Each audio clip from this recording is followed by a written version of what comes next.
So we saw was the web services URL. If I open it in a new page, and for this to be enabled, we need to make sure that our web services are enabled.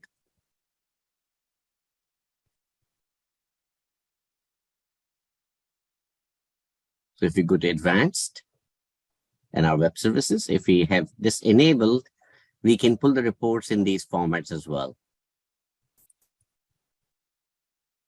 such as Workday XML, XST, WSDL, Simple XML, XST, CSV, RSS, GData, and JSON. And if I open this in a new tab, copy URL, excuse me.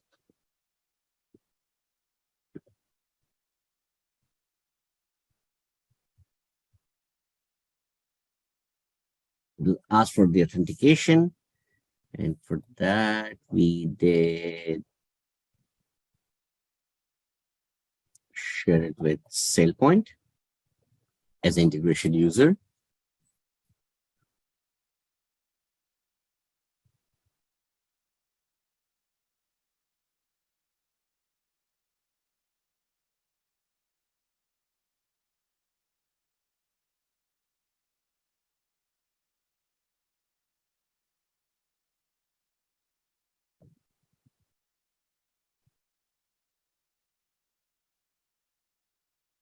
So SailPoint 2 was the username, copy text.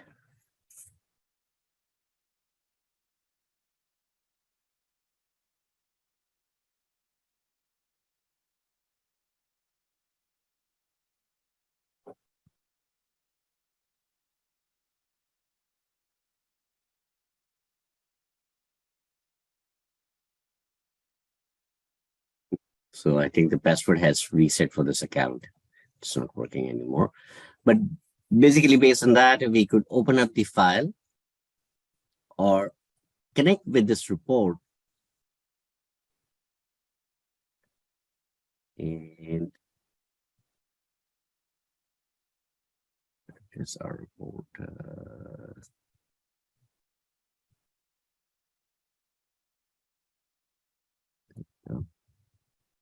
So this is a JSON format for that report. And as you can see that the data is being populated in JSON format, the employee ID, the 0 to 12 months, and so on. So all the information in the report can be pulled up by web services being enabled on the report in these particular formats. So if you need to pull it from your query that you may be building anywhere else in your systems, in any other systems, you can connect to Workday by doing so. And the URL would be like this.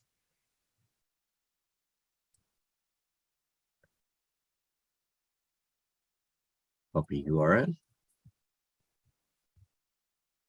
URL would look something like this. So again, this is from this tenant, which is a preview tenant. So it'll give the address for the preview services in this tenant, the custom reports, eTrade 2, and these W5 implementation. So this is an impl preview tenant. But if it was a production tenant, then this address would be for the production. The rest of the link would remain the same. But if you run the report and get the web URL from the production side, you will, of course, see the production URL.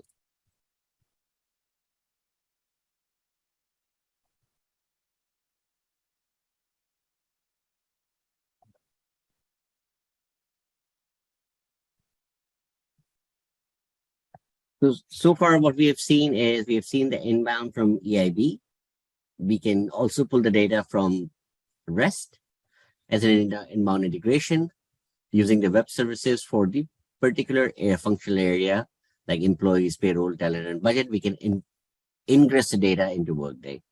For outbound, we can use these functional areas or the sources for our reports or the integrations, send the data via web services, outbound integration, and it can be sent to external system, FTP, SOAP, REST services, attachment. And this, the one that we saw, are considered as REST services, importing the data from a custom report within your tenant. Something like this.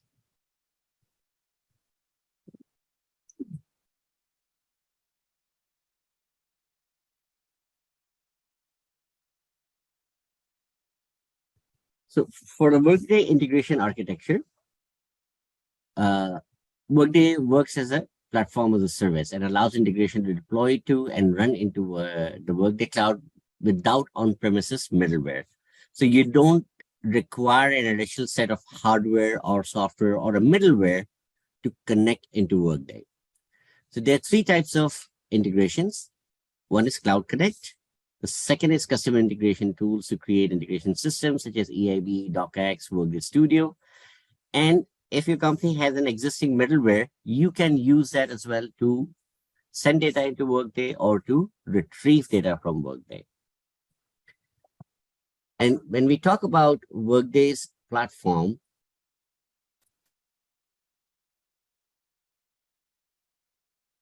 the Workday Cloud Integration Cloud, we have the set of users. They connect to the Workday application via public web services or the custom APIs. Behind that is the integration cloud platform, which contains the connectors, the Cloud Connect packages, management and monitoring, and then all your applications are built inside your Workday, like your cloud application, your on-premise application, benefit providers, payroll, LDAP data, input and output in and out of Workday.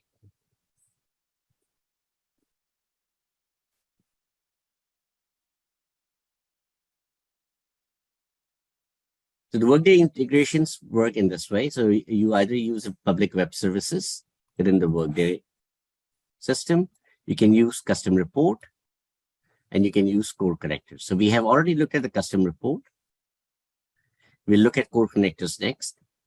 And either you can use the on-premise middleware, the EIB document transformation, or the Workday Studio to combine the both. And then the data could be sent to the target. And the target in this case would be the external systems.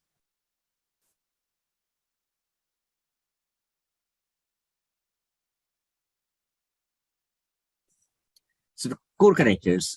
Workday core connectors are pre-built integration templates that extends Workday's functionality to expand to external systems for human capital management, payroll interface, financial management, and spend management. All integrations are hosted and maintained by Workday, and rapid deployment while ensuring external systems only the data you want to expose. So you have a lot of control over what data you want to send through your integrations. So the Workday connectors provide pre-built connectors for various target systems. So one is core connectors, then there's Workday connectors. So end-to-end connectors support a specific named third-party application or service. When a connector is displayed, the specific business functions between the two systems are configured with no additional coding required. Connectors are pre-built integrations that address the majority of the integration efforts required to connect to a third party. So let's look at the core connectors first today.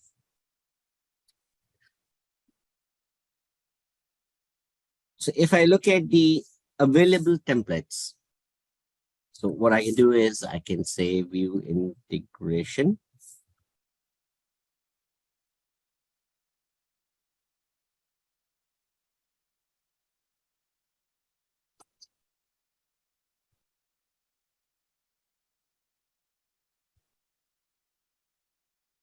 In fact, let's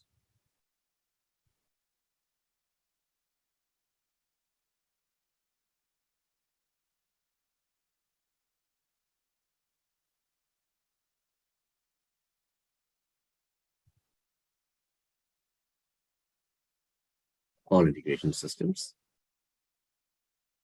And if I want to select an existing template, so I can search, say, by type, and say integration template, and say, let's look for the core connector worker.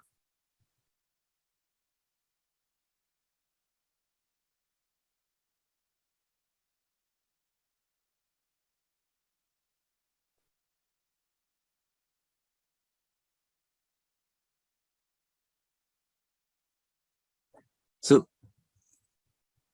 there are a couple of integrations that are built around the core connector worker. Well, if I want to see the integration details or create a core connector worker, let's go to say integration systems or create, or we can go to the task.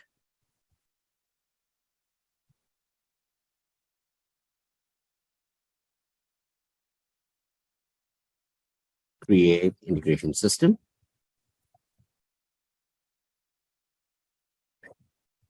Okay, CF, CCW,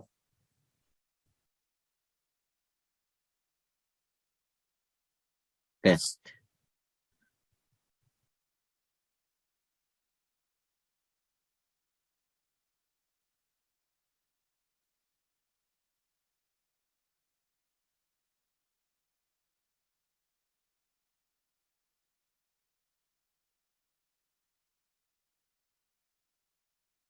Now I can use one of the existing templates. So we were looking at core connector worker.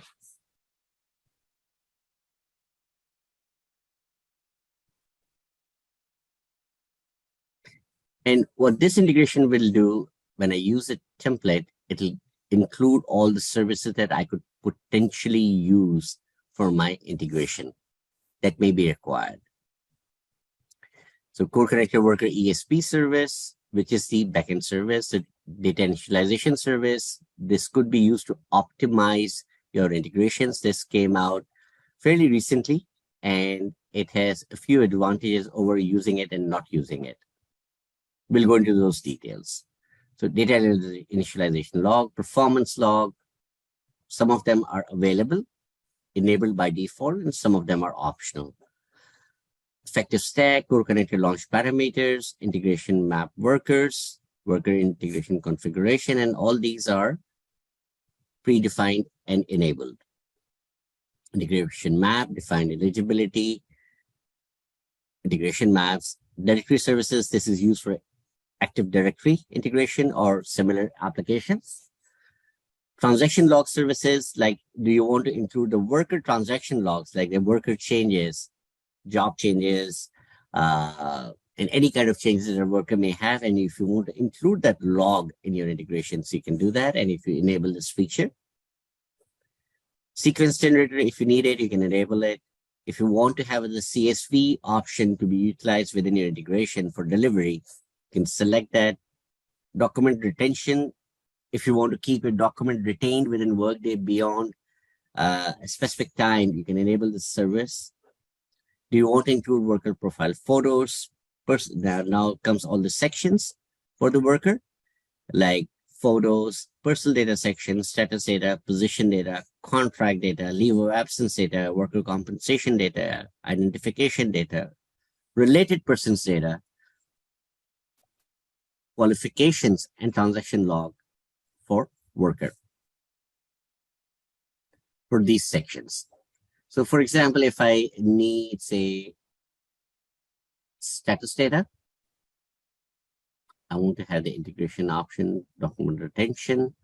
I do not require the CSV option and do not require the directory services. And let's say I want to use a data initialization service. And in addition, I want the position data, the contractor workers I do not need for this integration. Let's say I want to see the compensation data. Identification not required in this. Let's say related persons like siblings, family members, any person related to the worker. Do we need that? For this transaction, let's say I do not require this. And I press OK.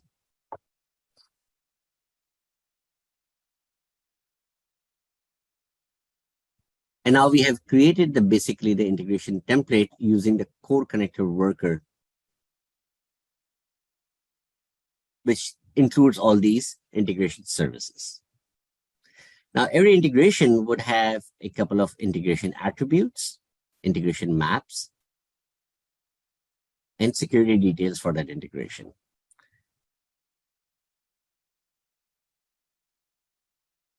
Now, in the integration attributes, you would be able to define different attributes that are related to your integration, such as if you need to use a specific output file name in a specific format or in a specific name. If you need to add document tags to it, which can be used in other integrations, so common tags between multiple integrations. The version, the output format, do you want to include inactive workers in full file? The name types, the ISO code, the address type, and you will have all these attributes available to you, whether you want to include that data set in your integration system. And how do we configure those attributes? We go to the related actions on the top, go to integration systems, and configure integration attributes. So the entire list of attributes that we saw can be seen here. Say the output file name, I would like to have, say, CF, CCW, version 24, and XML.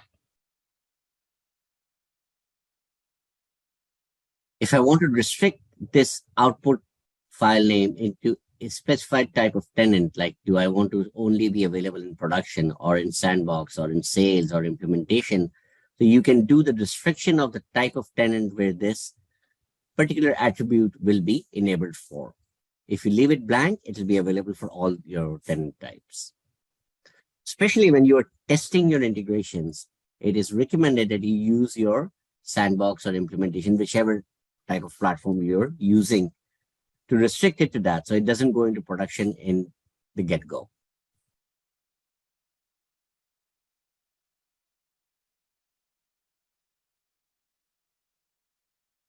Say if I want to create a document tag that I'm going to use across my integrations, multiple integrations, let's say CF, CCW, let's go tag 1.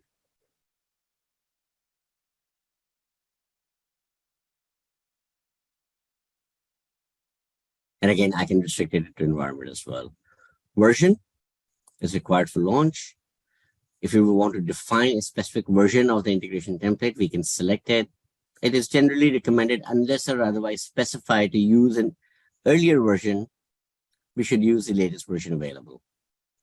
If you leave it blank, by default, it will default to the latest version. Output format is XML. That is what I need. But if I want another output format, I can define the format either CSV or XML. Otherwise, it will default to XML. Now, when I run the full file, so it depends as to type of integration I'm trying to create. That if do I want to create a change snapshot between a given time. Say, for example, I run this integration every Friday, and I would like to have the snapshot of changes only between the last run and this Friday, then I would use the change file. But I would have the option to run a full file as well. Full file would be the complete data set of worker as of that day. Let's say I want to include inactive workers in full file, so I selected as yes. Now this comes to the name types. Include name types in output 17 and above. And here by default, it was legal and preferred name selected. So if I have any other naming format that I have available on my tenant that I use for my workers, I can say former, formal, preferred, or other legal names. Otherwise, I can just leave it at default. So preferred name and legal names will be included. The ISO country code type, default is alpha code 2. I'm okay with that. Address type to include, let's say I want to include work as well as home. So let's say home. I would do select one here. And then I would add plus and say work as well. So this way it will include all the addresses for work and home for every employee. If it's available in the tenant, it will include that. Otherwise, by default, it was work address. Address usage type like primary, secondary, and any other options that I would like to specify, like home, other business, mailing, billing. Otherwise, it would by default include the office address and home address. Do I want to include non-primary address? I can do that. Do I want to use a phone number formatting? I could do that. Phone type. Say I would like to have both work and home. Say work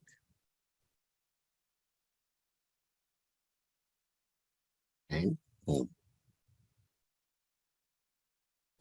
Include private numbers if I want to. Email type. So let's say work and home. So let's keep the email as work only.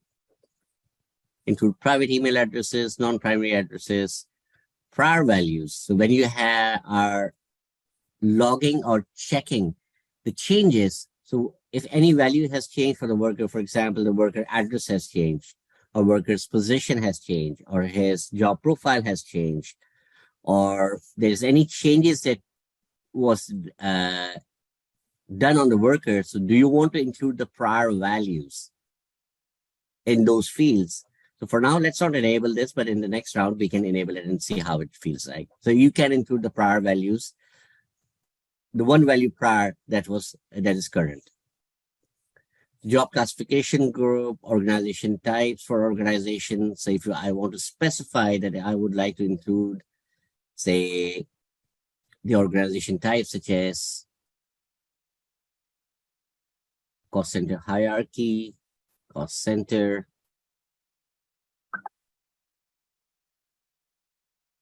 let's say pay group,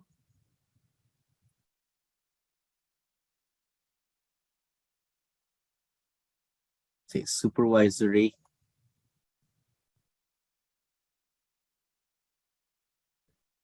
where's the location and location hierarchy.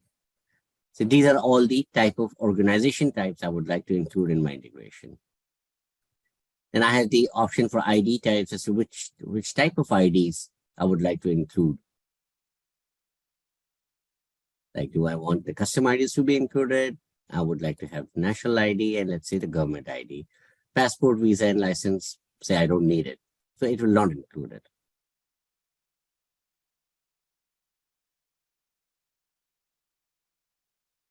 So do I want to include terminated and transfer workers from restrict results by organization? I can leave it blank. Say audit reports, message audit. If I want to suppress this, use transaction log with full file. Let's say I would like to include this as yes. In position details include multiple positions. I don't want to, I just want the current position, the job type. If I want to specify any specific job type, always include workers with manager change in output. If I need to do that, I can. Generate multiple output files if I want to, suppress warning message and calculated field exceptions if I want to do that. And let's say the document retention policy is 30 days. I would like to say have it for 180 days, 6 months.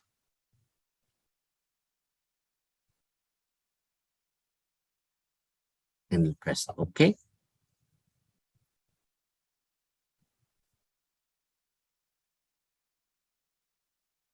Where do we have the error?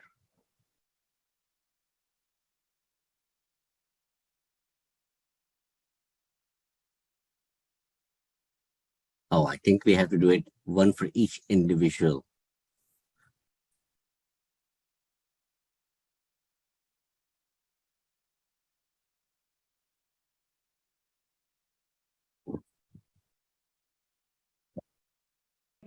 No, sometimes it does error out when you put everything in one column.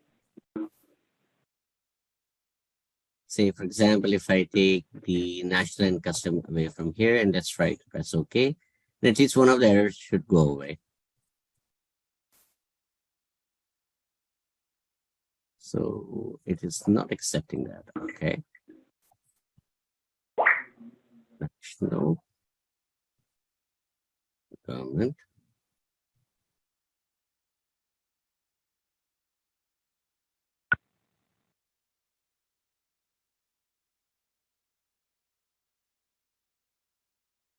And this hyperlink should take us to the row that we, okay, value that uses the same entity cannot have multiple values that uses the same OMS restriction. So row number 16.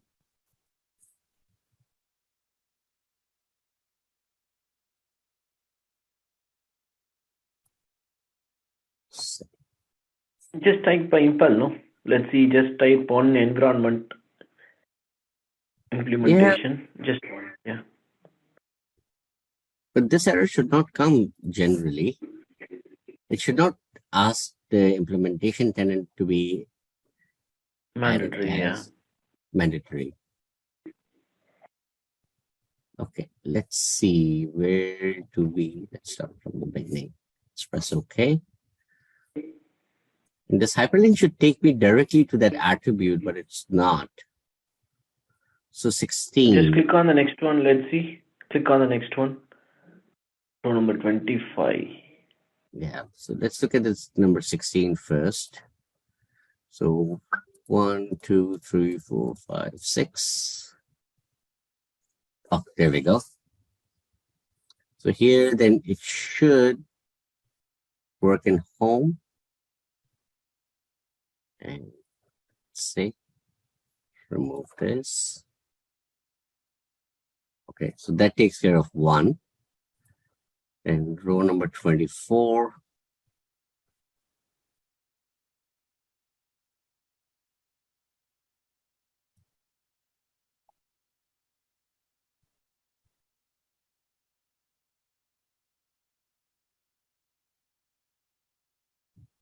Great.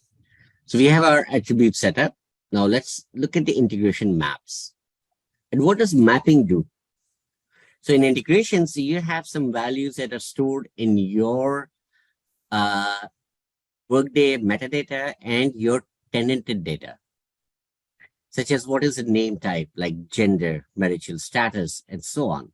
So there are some fields that are generated, created by Workday, but when you're trying to send data to your client or partner, they would be expecting maybe a different value. So for that, you can create the mapping from the connector itself. So let's go to integration system. Let's go to integration maps. Configure integration maps.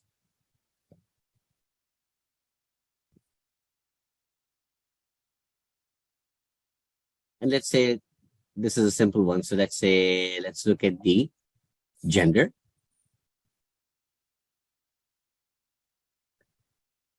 Say we have, say male.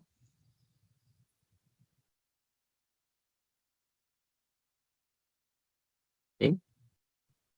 Not declared. Let's say in the external system, they would not be expecting a value tag for gender as male, M-A-L-E, but they would be expecting, say, M. And say for female, they would say, we would like to see the value as female. And let's say for not declared should be ND. Not putting the full text, not declared or female or male. Or for example, they could say for male, send us MA, for female, send us FE, and for not declared, send us ND. If you need to do these standard mapping of the values that you have in Workday internal values, and you want to map them as its different value when the file is being outputted, then this is how we can do that. So let's do it for male only, and let's not do it for female and not declared for now.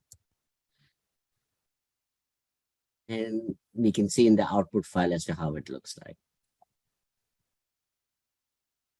That's the same for marital status.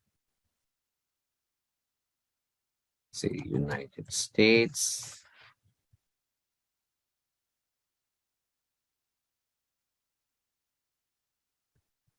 Let's say married, and let's say let's select another one as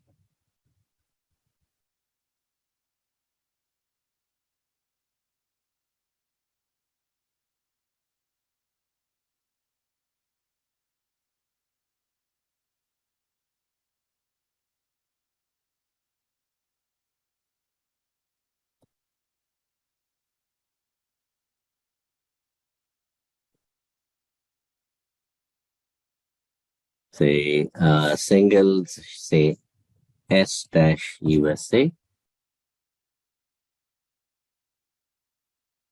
And for merit, let's say we want, or let's keep the merit as is. We can see the difference between the two.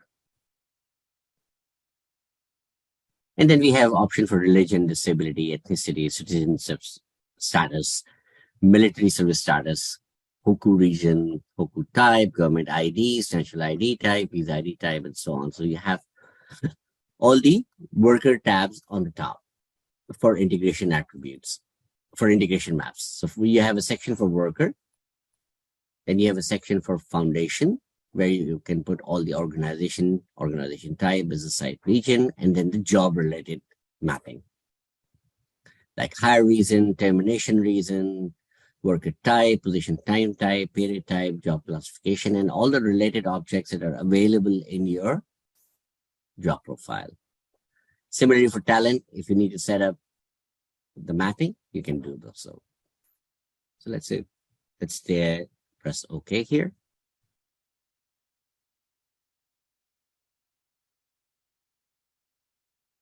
Basic structure of our integration is now built. So we have put the file name, put the output tags, version, output format. Do we want to include full files? Inactive workers in full file. Yes or no, and all the parameters for integration attributes.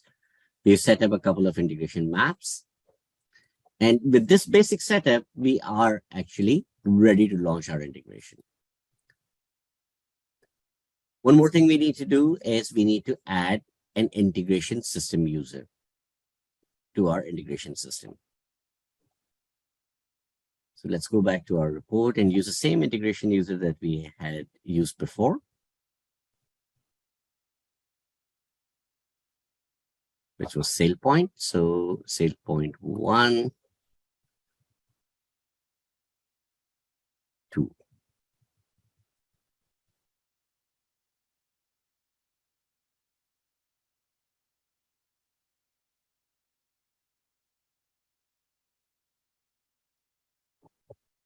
So now this integration system user, ISU SailPoint 2, it will only populate the data in the integration what has been assigned as security for this account.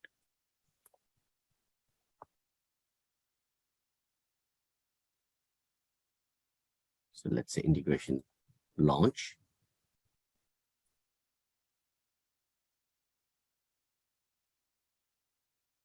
Let's run now.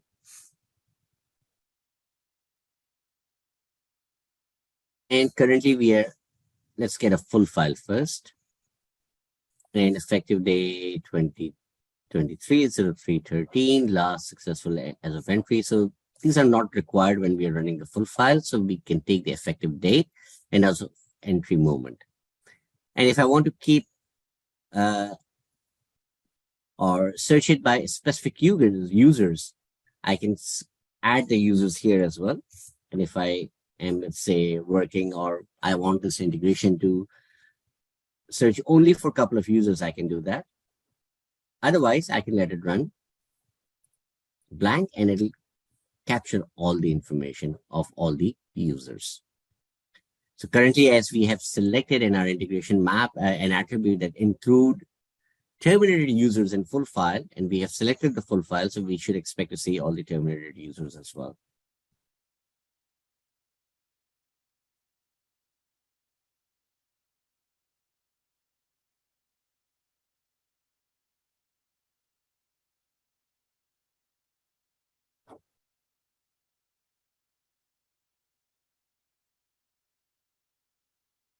So here we can see the parameters that integration is running on, the parent event, the integration event, this event as we're looking at it itself, the integration system initiated by, ran as ISO SailPoint 2, as of entry moment.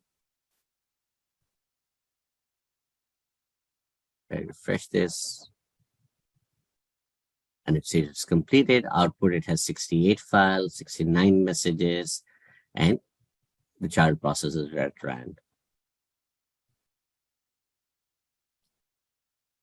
So these are all the audit files. So this is your XML output file. This is your diagnostic audit file. So with the diagnostic audit, you can see or observe who are included, what's the version, what's the entry date, who were included in the extract. And if I look at one of the users, I can say change detected as no, included in the extract yes, and has errors no, worker ID, message audit file, which message audit file the details are in. So it says ptn-1_zip.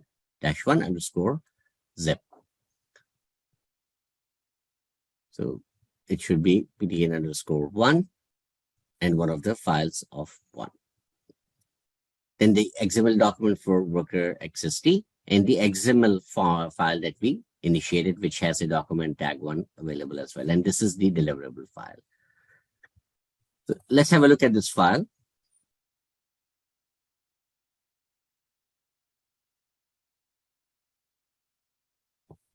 So we can see it is in XML format. First, you have your worker sync, the encoding, the XML version it's using, the schema, and then the header.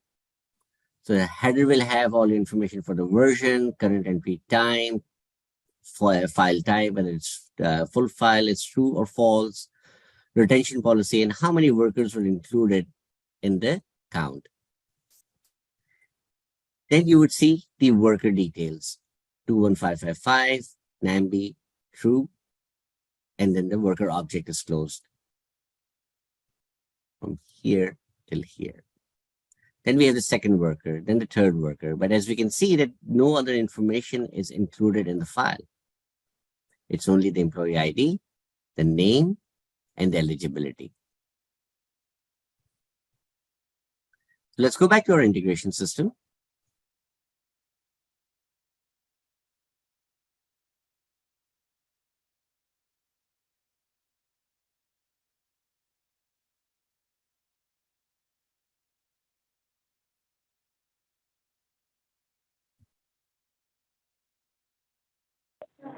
We just saw field attributes, Vishal. We didn't go into, sorry, we did saw integration attribute. We didn't go to field attributes.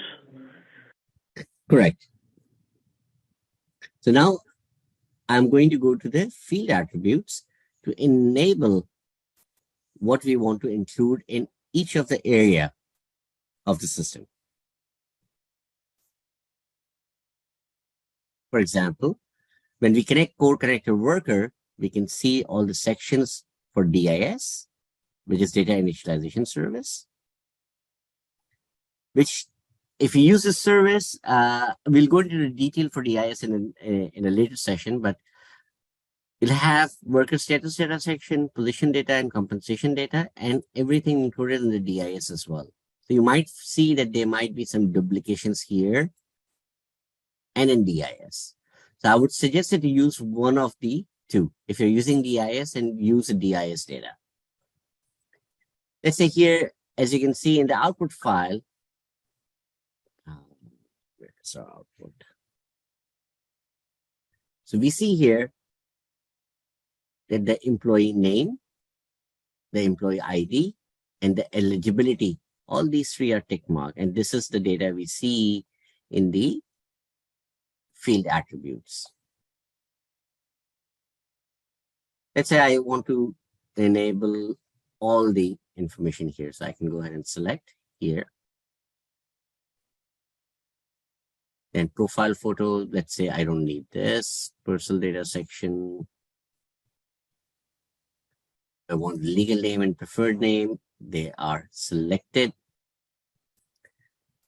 Let's say I want the gender, date of birth, and let's say nationality, address data, phone data, email data. Let's say in the status. Let's say I would like to include all of this information from status, if it's available. Position data. So it's primary, like I want the position ID, I want the effective date, I want the position title, I want the worker type, I want the business title as well. Let's say I want the time type, scheduled weekly hours, FTE percentage as well, pay rate type, and I want to include the organization data, work shift, I'm not interested. Let's say I want the job profile, the management level,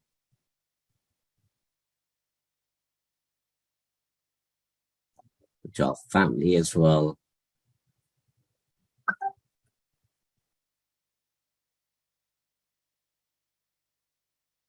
Let's say I want to include the supervisor as well. Who is the supervisor for this worker? Contract data, let's say, let's leave it for now. For the compensation,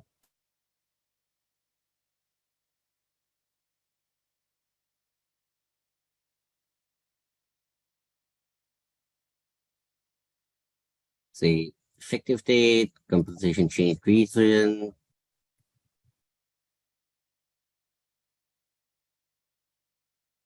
I would like to see the plan assignment and additional information data. Let's say I'm not interested currently.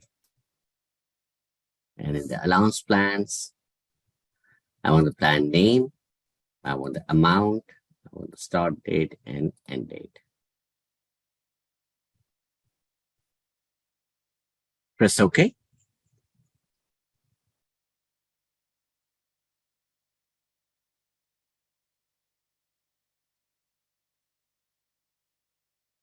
And let's relaunch the integration again.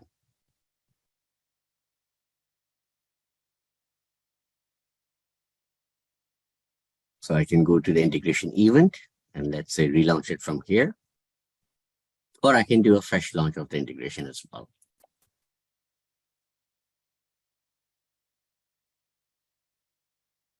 I'll just show you the full file output for now, and then we can continue on this from in the next session.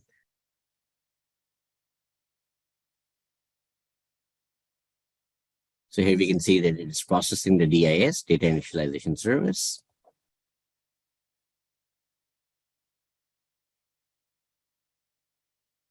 So what is the advantage or the drawback of using DAS, Vishal?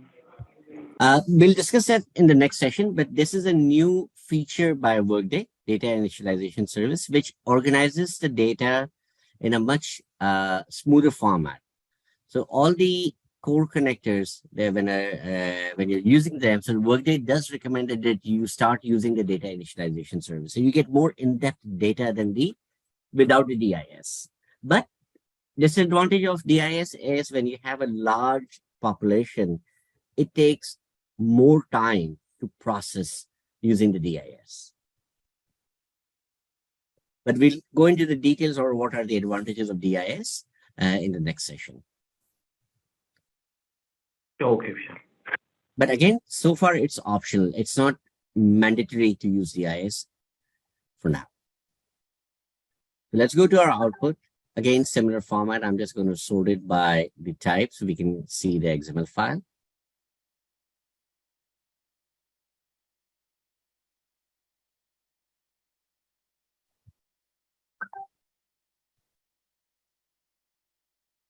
It's taking a wee bit longer to load because it would have more information on the worker this time around. So again, the header would be similar, like 782 workers before as well.